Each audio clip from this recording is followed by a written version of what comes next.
Oh my God, people! It's everywhere! But don't worry. Oh my God, what's that? Oh, and what's that noise? Oh, wait a minute. It's the birds tweeting on a nice fine day. And the wind's howling a little because, you know, it's winter. You know, normal things happening out there.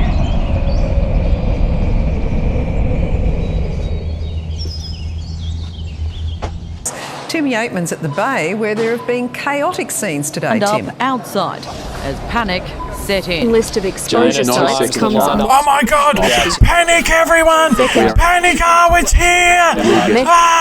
Despite only 2 new cases today in the entire state. Welcome back to Nick Haines' World. Firstly, let's get the basics out of the way. The meaning of coronavirus. Coronaviruses are a group of related RNA viruses, whatever the fuck that is, that cause diseases in mammals and birds. In humans and birds, they cause respiratory tract infections that can range from mild to lethal. Mild illnesses in humans include some cases of the common cold, which is also caused by other viruses, predominantly rhinoviruses, while more lethal varieties can cause SARS, MERS, and COVID-19. Reference! Now, people, for the Nick Haines World meaning of coronavirus. A virus originating from a man with an incredible popular haircut, as well as eating something incredibly stupid. Sorry, a delicacy. A disgusting, horrible delicacy. This stupidity has spread throughout communities and is triggered by the word COVID-19. As well as affecting the chest area, it also attacks the brain. If you begin to act stupid in public, don't panic. Well, any more than usual. Just go home, take 2 headache tablets, and a hammer to your temple. Other symptoms of coronavirus vary from a very few minuscule cases of death to nothing at all. Nothing at all. Last year, over here in Australia, people everywhere said comments like, "We really shouldn't have acted like this."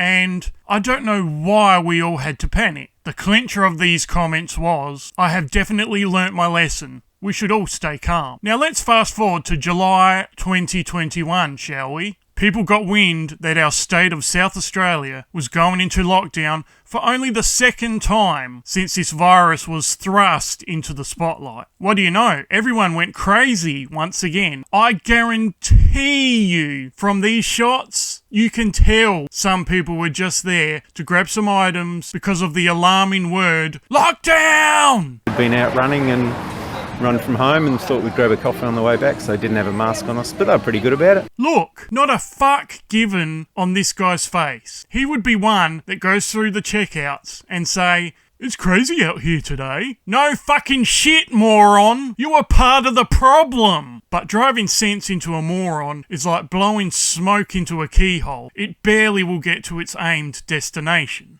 Even though at times, us Australians really do drag our knuckles around and have single-handedly tried bringing the mullet back into fashion, it hasn't been totally our fault. Our little state media outlets have been looking up to their big brothers and been making fake news. This news report here strongly told the public that the lockdown would begin at 6 p.m. on the day in question, giving people only a couple of hours of warning, and they weren't clear at all that you could still get food, medicine, etc. after the 6 p.m. deadline. This very minute, strict stay-at-home orders have come into force, banning us from leaving home unless essential for at least a week. It's nearly like the news was trying to make more drama for some reason. No way. What am I suggesting? The news is supposed to inform people of events with all the relative information. It's not like it's an entertainment service. It's not like it's for ratings, alright? I'm not going to go much further into this. I have another video coming called The Coronavirus Conspiracy. Click that subscribe button after the video to stay tuned. Cheap plug! Craziness just hasn't been limited at the shops. The coronavirus is contactable and now airborne. Kind of like that other little bug, you know, the flu. People have been lining up for miles, for kilometres, for 2 long, windy dirt roads, if you don't use measurements, because they may have come into contact with the virus. Once again, 10% smarts, 90% fucking bonkers. But imagine going out with your kids, playing fun games in your car, stopping in somewhere for a sleep overnight, and finally getting to your lovely destination. A great fun little road trip, right? Well, what if half of that was fucking bogus? What if you just slept in your car on the side of a main road in a kind of suburban average setting, and the big event at the end of your trip was a cotton bud shoved straight up your honker, making you tear up?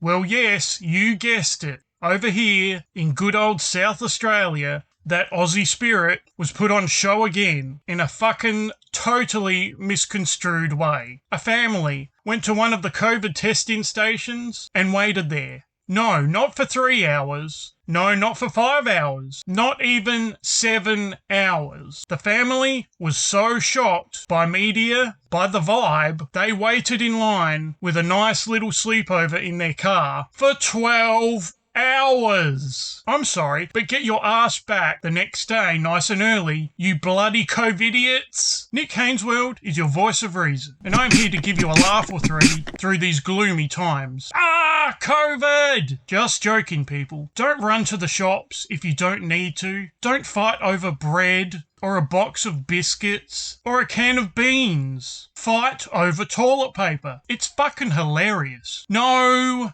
joking again. Here's a thought for you. If your life is not as valuable as an 85-cent can of food, go nuts. Peace, people. All part of it. This is what I'm getting at. That's my point. It's the vibe of it. In summing up, it's the Constitution, it's Mabo, it's justice, it's law, it's the vibe.